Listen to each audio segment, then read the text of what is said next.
Who is Edna Saint Vincent Millay?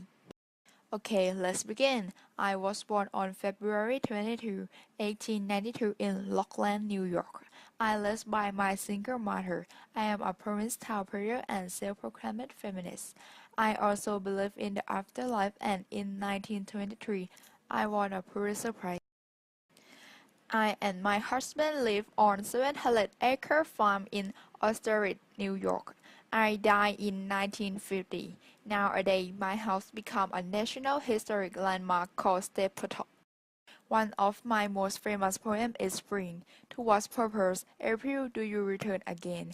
Beauty is not enough. You can no longer cry me with the lateness of little lips opening strictly. I know what I know. The sun is hot on my neck as I observe the sprite of the crocus. The smell of the earth is good. It is apparent that there is no death. But what does that signify? Not only underground are the brains of men, eaten by mangroves. Life in itself is nothing. An empty cup, a flight of uncoveted stairs. It is not enough that yearing down this hill, April, come like an idiot, babbling and stirring flowers. I wrote this poem in 1921. During this time, Millay living through World War I. USA was entering. This inspired my message that people ignore death by living fabulous lives. For structure, I don't use rhyme, cerebral pattern, but I mostly use irony and allusion, also alliteration. In the first line, towards purpose, April, do you return again? April represents a person who died in the war. In the third line, you can no longer cry me with the lateness. I use color which is latent to symbolize as the blood. In the fourth line, of little lips opening degree, this sentence means it recalls me the pain of the war, and I also use alliteration to make flow the stanza.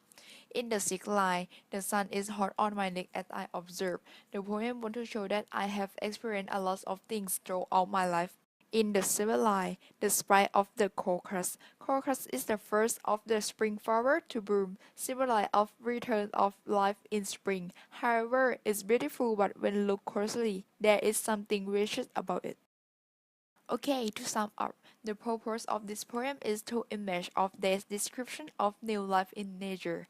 The title is irony to the context. If you read through this poem, it seems like the overall is the positive way, but actually it's quite negative tone and angry, disturbing brush language, which show that the beauty of nature cannot compensate for being of death. This poem depicts the good things of nature we see in spring as only a lie, for saying that death doesn't exist. Okay, let's see. To what desire, sunflower, do you lust again? Not enough time. You cannot silence me with the darkness. A petite petal falling mud. I see what I see. The sunshine is cramped on me as I know the bee from the cove. The color of garden is vivid. It is clear that any lot is there, but how is that important? Under dirt are fully with the heartless bodies, eaten by earth. Life in itself is no aim. On an empty liver and a patch of thorn, it is not enough that year long find the oasis. Sunflower comes light and full, bettering as during petal.